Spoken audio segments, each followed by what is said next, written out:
Здравейте, скъпи приятели! Ние от Господарите решихме да ви показваме в нашата съвършенно нова рубрика онези хора, които вследствие на случайното си появяване в родния ефир веднагически са придобили огромна популярност и известност. Млад меринджер! Ти си млад меринджер! Ти си млад меринджер! Добре, Катя и Свилен Иванови искат ли да ни виждат? В смисъл, искат ли телевизор да ги вижда? Аз искам! Телевизор да ме вижда! Най-популярната къща във вашето село коя е? Сега, Чакай. от тук по центъра, когато отиваш, завиваш демек е така има, пак се завивате така нагоре, къща е там на млад меринджер къщата. Добър ден, Катя! При вас идваме, може ли? Може. Какво стана си? Здравейте! Ами ние сме от Господари на ефира. Аха, господар на ефира. Сега много се извинявам.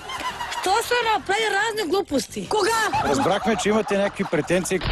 Печелят пари. Да пращат на мене пари. На мен ще ни пращат, нали? От мене печелят пари. Що не ми пращат? Майтап ли съм аз на тях? Кога? Кога? Чувствате ли се популярна, така известна вече? Как се чувствате? Нищо не са чуко да се радвам, че в целия свят станах прочутали. В целия свят, чак от Америка са обадили. Кой он ден ми казаха? Къде дойде телевизора? Вече телевизора ли ни къщи, Снимки правят с мене. Който идва, минава. Додиха 3 жипа. 3 пъти стават, идват. От Варна са били. Не знам се кои са били. Да съм отишла с тях, да направят реклама с мене. Колко пари ви предложиха? Колко пари? Казаха на мене с нашия жип, но то с нищо не. То голям жип, големи хора, де да знам, не ги разбирам, не ги познавам. Големи хора, де да знам, не ги разбирам, не ги познавам. Напроче ще строиш сарай. Да ви попитам за оградата, тя беше много интересна преди, сега сте... Тогава сама ремонт правихме ни.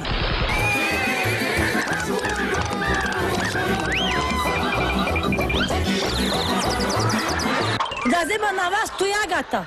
Дед господаря на ефира правят разни глупости. И ти се смейте. Парламент, какво иска парламента от мен? Добре, аз искам да ви питам, мислите ли, че има така хляб в една наша идея?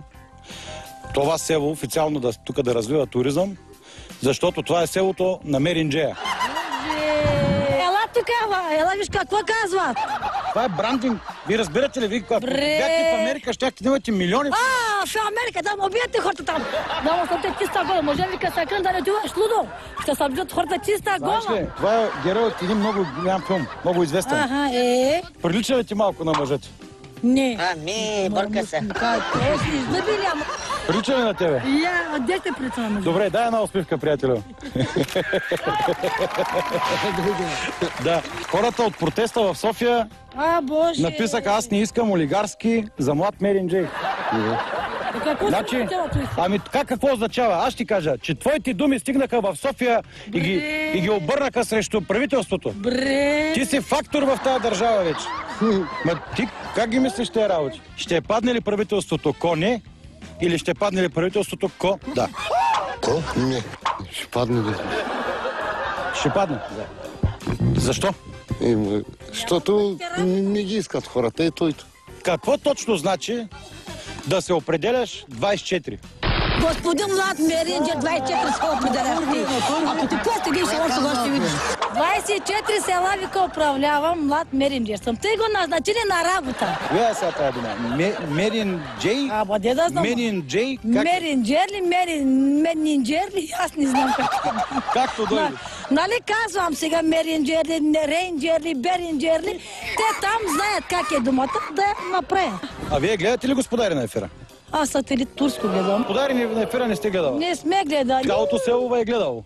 Цялото село не би, целият свят гледал. А какво ще пожелаеш на българите, на България? България пожелавам да има работа, да са весели, щастливи. Нашето граднаря поне да е малко да се въздигне дой какво. За Господари на ефира от Меринджей Сити, а.к.а. Градинарово Сити, предаде Тешко Мекасиков.